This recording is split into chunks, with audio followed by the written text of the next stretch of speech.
साथियों नमस्कार। हमारे चैनल में आपका स्वागत है। मैं हूं रामचंद्र मौर्य। 2 दिन पहले प्रधानमंत्री नरेंद्र मोदी ने रामलला का प्राण प्रतिष्ठा किया, राम मंदिर का उद्घाटन किया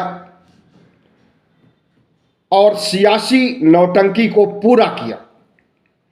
लेकिन प्रधानमंत्री नरेंद्र मोदी को लगा कि जैसे राम उनकी नैया पार लगाने वाले नहीं हैं। राम प्रधानमंत्री नरेंद्र मोदी को चुनाव जिताने वाले नहीं हैं, क्योंकि जितना उम्मीद किया था उन्होंने, उसके मुताबिक उन्हें जन समर्थन नहीं लगा। उन्होंने सोचा हाहाकार मच जाएगा, पूरे देश राममय हो जाएगा और हमें वोट मिलेगा। लेकिन ऐसा कुछ नहीं हुआ। हिंदू समुदाय ही उनके खिलाफ खड़ा हो गया। ब्राह्मण समाज का लोग बहिष्कार किया, साधु संत महात्मा ने बहिष्कार किया, शंकराचार्य ने बहिष्कार किया, अंबेडकर वादियों ने, समाजवादियों ने, कांग्रेस ने, आधे से अधिक भारत ने बहिष्कार किया। ऐसे में प्रधानमंत्री नरेंद्र मोदी को लगा कि पिछड़ा कार्ड हमें खेलना ही पड़ेगा और पिछड़ों की जनगणना तो हम नहीं करा पा रहे हैं आरएसएस के दबाव में, लेकिन क्यों ना पिछड़ों को पटाने के लिए भारत रत्न जैसे महान सम्मान को राजनीति साधने का जरिया बना लिया जाए। और उन्होंने वही किया। रामनाथ ठाकुर, जो बिहार के एक एमएलए हैं, उनके घर फोन जाता है परसों और प्रधानमंत्री नरेंद्र मोदी बात करते हैं। कहते हैं कि आपसे हमारी मुलाकात आमने सामने कभी नहीं हुई, हम आपसे रूबरू कभी नहीं हुए हैं, लेकिन आप जिस शख्सियत की औलाद हैं, उस शख्सियत को हम सबसे बड़ा भारत का सम्मान देने जा रहे हैं, भारत रत्न देने जा रहे हैं।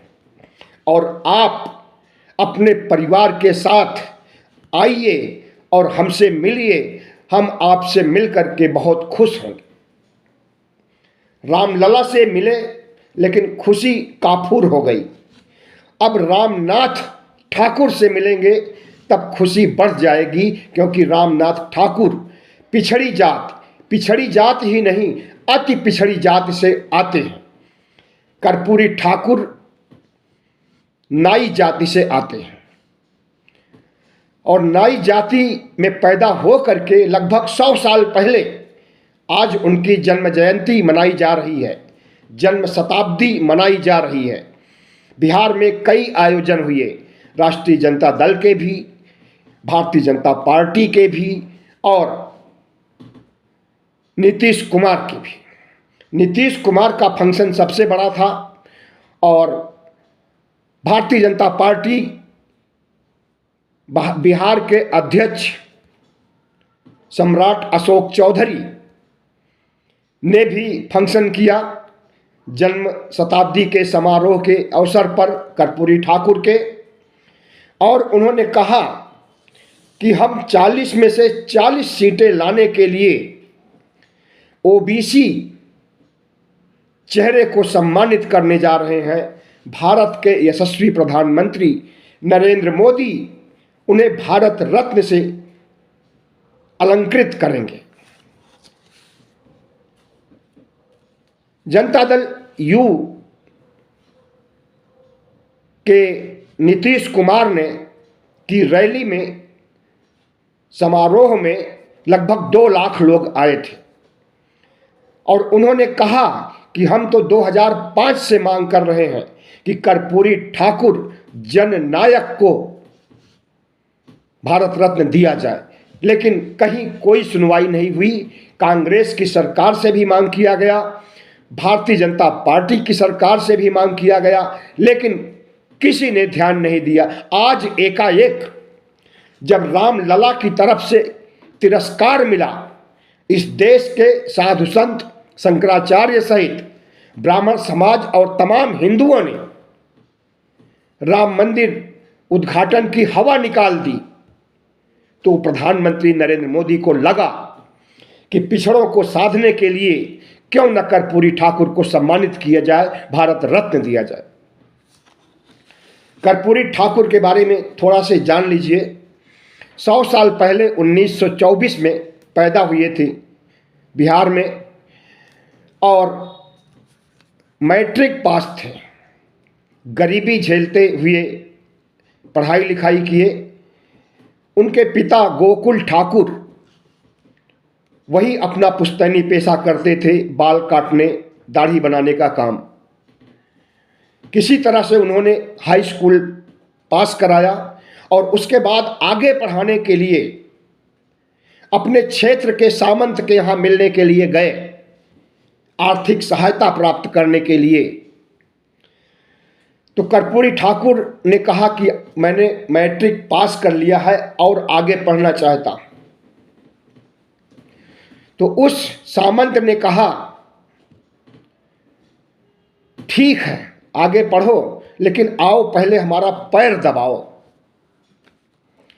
कर्पूरी ठाकुर को ऊंची जातियों ने कभी पसंद नहीं किया। कर्पूरी ठाकुर के बारे में ऐसे ऐसे नारे उठाए गए उस समय जब वे मुख्यमंत्री थे, और एक बार नहीं 2 बार मुख्यमंत्री थे, एक बार उप मुख्यमंत्री थे।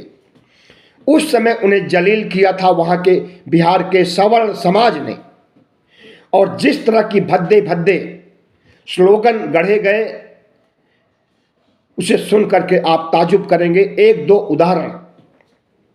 MA BA पास करेंगे, कर्पूरिया को बांस करेंगे। बांस करने का मतलब आप अच्छी तरह समझ रहे होंगे। इसी तरह से आरक्षण कहां से आई? आरक्षण कहां से आई? कर्पूरिया की मां बियाई। कर्पूरिया की मां मतलब कि कर्पूरी ठाकुर की मां को गाली दिया जाता था कर्पूरी ठाकुर के साथ कि आरक्षण को कर्पूरिया ठाकुर की मां ने पैदा किया। तो इस तरह से बिहार में उन्होंने सवर्णवाद का सामना करते हुए, सवर्णवाद की गालियां सहते हुए 2 बार मुख्यमंत्री रहे और आरक्षण की शुरुआत उन्होंने ही किया था। मंडल आयोग बहुत बाद में आया। पहले मुंगेरी लाल आयोग गठित हुआ था और उस आयोग को लागू किया कर्पूरी ठाकुर ने। आरक्षण की शुरुआत वहीं से हुई है। वैसे आरक्षण की शुरुआत तो साहू जी महाराज के समय हुई थी दक्षिण भारत में, महाराष्ट्र में, लेकिन उत्तर भारत में कर्पूरी ठाकुर इसके जनक हैं आरक्षण के। प्रजा सोशलिस्ट पार्टी से उन्होंने राजनीति की शुरुआत की थी और 2 बार मुख्यमंत्री बने, तीसरी बार उप मुख्यमंत्री बने। 8वीं से 12वीं तक की पढ़ाई मुफ्त कर दी थी, सवर्णों के लिए भी, OBC SC ST के लिए भी। तो एक बहुत बड़ा कद था राजनीति में, बिहार की राजनीति में है कर्पूरी ठाकुर का। और बिहार लेनिन जगदेव प्रसाद का भी। जगदेव प्रसाद का कद कर्पूरी ठाकुर से कम नहीं है और कर्पूरी ठाकुर का कद जगदेव प्रसाद से भी कम नहीं है। बिहार में बहुत से क्रांतिकारी पैदा हुए हैं। जयप्रकाश नारायण के बारे में आप जानते ही हों। लेकिन कर्पूरी ठाकुर को आज जब भारत रत्न देने की घोषणा की, तब लगा कि भारत रत्न का उपयोग चुनाव जीतने के लिए किया जा रहा है। 2014 से भारतीय जनता पार्टी दिल्ली के सिंहासन पर बैठी हुई है। प्रधानमंत्री नरेंद्र मोदी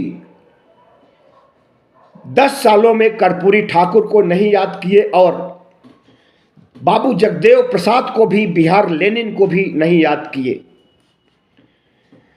लेकिन एकाएक राम धुन से निकल करके कर्पूरी धुन में इसलिए लग गए कि बिहार के मतदाता राम मंदिर के आधार पर एक भी वोट नहीं देने वाले थे भारतीय जनता पार्टी को, और इनका मिशन 4 पर आ जाता अगर ओबीसी को साधने की कोशिश न की जाती। लेकिन कोई गारंटी नहीं है कि कर्पूरी ठाकुर को भारत रत्न दे करके बिहार में ये 10 सीटें भी जीत सकते हैं, क्योंकि ओबीसी के सबसे बड़े खलनायक के रूप में आज नरेंद्र मोदी चिन्हित किए गए हैं। ओबीसी की जनगणना तक कराना लाजमी नहीं है इनके लिए, ओबीसी को उनका हक अधिकार दिलाना लाजमी नहीं है नरेंद्र मोदी को। आरएसएस के दबाव से प्रधानमंत्री नरेंद्र मोदी सिर्फ भावनाओं के आधार पर, श्रद्धा के आधार पर राष्ट्रीय सम्मान का दुरुपयोग करके अनैतिक तौर तरीकों से सीट प्राप्त करना चाहते हैं। लेकिन इस देश की जनता अब बहुत समझदार हो गई है, खास करके नरेंद्र मोदी के चाल चरित्र चेहरे को अच्छी तरह से परख ली है, और प्रधानमंत्री नरेंद्र मोदी का जो रवैया है, जो अहंकार है, जो बदला लेने की भावना है, जो विपक्ष को खत्म करने की इच्छा शक्ति है, जो संविधान को रौंदने, संविधान को नष्ट करने की मंशा है, और जो लोकतंत्र को खोखला करने, लोकतंत्र को जर्जर करने, लोकतंत्र को खत्म करने की इनकी कोशिश है, इससे पूरा देश वाकिफ हो गया।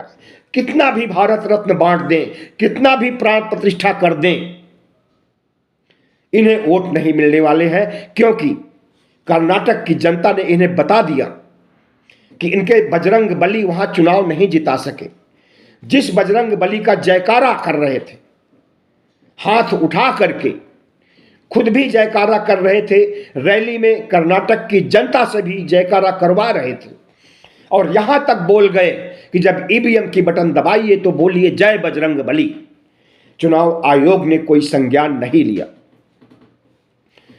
उसी जगह राहुल गांधी होते और राहुल गांधी ऐसा करते तो तुरंत चुनाव आयोग सक्रिय होता और कार्रवाई करता। हो सकता है कि चुनाव भी रद्द कर दिया जाता, लेकिन चूंकि प्रधानमंत्री है और चुनाव आयोग इनकी मुट्ठी में बंद है, कठपुतली की तरह काम करता है, उसको नचाने, उसे दिशा निर्देश देने का काम नरेंद्र मोदी करते हैं, इसलिए चुनाव आयोग शांत बैठा रहा। और इतना बड़ा धार्मिक इवेंट को सियासी इवेंट में तब्दील किया। चुनाव आयोग भी देखा होगा कि किस तरह से सियासी नौटंकी हो रही है, लेकिन न चुनाव आयोग जागा और न सुप्रीम कोर्ट जागा। सुप्रीम कोर्ट को भी अधिकार है कि कुछ भी गलत अगर देश में हो रहा है तो उसके लिए स्वतः संज्ञान ले सकता है। अगर कोई रिट याचिका उसके खिलाफ में दायर नहीं की जा रही है तब भी वह स्वतः संज्ञान ले सकता है, लेकिन नहीं लिया। धर्म का मजाक बना दिया, राष्ट्रीय सम्मान का मजाक बना दिया, सिर्फ और सिर्फ वोट पाने के लिए, सिर्फ और सिर्फ तीसरी बात प्रधानमंत्री पद की शपथ लेने के लिए। तो प्रधानमंत्री नरेंद्र मोदी को कर्पूरी ठाकुर से सीखना चाहिए। कर्पूरी ठाकुर फटा हुआ कुर्ता पहन करके विधानसभा में जाया करते थे, मुख्यमंत्री की कुर्सी पर बैठते थे फटा हुआ कुर्ता, फटी हुई चप्पल पहन करके। एक बार की बात है, एक फंक्शन चल रहा था जिसमें चंद्रशेखर भी थे, कर्पूरी ठाकुर भी थे। तो चंद्रशेखर ने देखा, वही चंद्रशेखर जो प्रधानमंत्री रह चुके हैं, देखा कि कर्पूरी ठाकुर जो कि मुख्यमंत्री हैं, उनका कुर्ता फटा हुआ है, चप्पल टूटी हुई है। तो चंद्रशेखर ने अपने कुर्ते को उठाया, नीचे से पकड़ करके झोला टाइप बना लिया, और जितना लोग वहां पर बैठे थे सबके सामने गए और कहा कि इसमें कुछ न कुछ पैसे डालिए और इसी पैसे से कर्पूरी ठाकुर का कुर्ता आएगा, चप्पल आएगा। पैसा काफ़ी मात्रा में इकट्ठा हो गया, कई हजार रुपए इकट्ठा हो गया। कर्पूरी ठाकुर को दिया गया कि आप कुर्ता खरीद लीजिएगा, चप्पल खरीद लीजिएगा। उन्होंने कहा नहीं, इसको हम मुख्यमंत्री कोष में जमा करेंगे। इससे बिहार के नंगे लोग, नंगे बदन के लोग जिनके पास कपड़ा नहीं है, वो लोग कपड़ा खरीदेंगे। तो बिहार के प्रति ये सोच थी कर्पूरी ठाकुर की। और नरेंद्र मोदी की सोच क्या है? दिन भर में 5 बार ड्रेस बदलते हैं। इतना ड्रेस तो रेड लाइट एरिया की महिलाएं भी नहीं बदलती होंगी जितना प्रधानमंत्री बदलते हैं। और सारे ड्रेस महंगे ड्रेस, 5 लाख 8 लाख 10 लाख से कम किसी ड्रेस की कीमत नहीं होती। तो वही मैं कह रहा हूं कि प्रधानमंत्री नरेंद्र मोदी को सीख लेनी चाहिए कर्पूरी ठाकुर से। कर्पूरी ठाकुर एक ऐसे शख्स थे ओबीसी के, अति पिछड़े थे, लेकिन उन्होंने दलितों के उद्धार के लिए भी काम किया, पिछड़ों के लिए भी किया, आदिवासियों के लिए भी किया और यहां तक कि सवर्ण जातियों के लिए किया। लेकिन सवर्ण जातियों ने कभी उन्हें सम्मान नहीं दिया। बड़े स्तर के नेता चंद्रशेखर जैसे नेताओं ने जरूर सम्मान दिया, लेकिन छोटे स्तर के नेता और बिहार की जनता ने कर्पूरी ठाकुर को हमेशा कर्पूरिया ही कहा और उन्हें मां बहन की गाली दी सरेआम। तो प्रधानमंत्री नरेंद्र मोदी ने भले इस्तेमाल किया, एक भारत के सबसे बड़े सम्मान को अपना वोट पाने का जरिया बनाया, कमंडल से मंडल पर आ गए और उन्हें लगा कि बिना मंडल के कमंडल काम नहीं आएगा। कमंडल उन्होंने अयोध्या में उठाया, प्राण प्रतिष्ठा किया, लेकिन एक बड़ा वर्ग उनसे खफा हो गया जो कि वोट नहीं दे सकता है। तो प्रधानमंत्री ने मंडल उठा लिया और मंडल के तहत इन्होंने भारत रत्न देने की घोषणा की। और हमें लगता है कि चुनाव आने तक ओबीसी जनगणना की बात भी करने लगेंगे नरेंद्र मोदी भी, क्योंकि राम मंदिर का मामला हवा में उड़ गया। राम मंदिर वोट दिलाने वाला नहीं है और ओबीसी का मुद्दा जिस तरह से नीतीश कुमार ने उठाया, ओबीसी की जनगणना कराया, रिपोर्ट जारी किया, वाहवाही लूटा, तो नरेंद्र मोदी के दिल दिमाग में खलबली मची हुई है कि अब तो 10 सीटें भी आना मुश्किल हो जाएगा अगर कुछ ठोस उपाय नहीं किए जाएंगे। तो जाति आरक्षण और ओबीसी जनगणना को नहीं लागू कर पा रहे हैं, आरएसएस का दबाव है। तो उन्होंने सोचा क्यों ना भारत रत्न को ही वोट पाने का जरिया बना लिया जाए। प्रधानमंत्री नरेंद्र मोदी बहुत शातिर दिमाग के माने जाते हैं, 24 घंटे पॉलिटिक्स पर सोचते हैं और जीत सुनिश्चित करते हैं कि कैसे जीता जाए। साम दाम दंड भेद, सीबीआई, ईडी, आईटी, राष्ट्रीय सम्मान, लोगों की आस्था के साथ खिलवाड़, अधूरे मंदिर का, अधूरी मूर्तियों का प्राण प्रतिष्ठा जैसे काम करने लगते हैं तो इन्हें एक क्षण भी नहीं लगता कि जो कुछ कर रहे हैं वो असंवैधानिक है। कर्पूरी ठाकुर एक ऐसी शख्सियत थे जिन्होंने की राजनीति की शुचिता को रखा और एक नीची कौम से आकर के बिहार के सबसे बड़े पद पर, मुख्यमंत्री के पद पर विराजमान होना यही साबित करता है कि अगर कर्पूरी ठाकुर के सिद्धांतों को, विचारों को अपनाया जाए तो कर्पूरी ठाकुर बना जा सकता है। बहुत बहुत धन्यवाद। हमारे चैनल को सब्सक्राइब कीजिएगा, लाइक कीजिएगा और शेयर कीजिएगा।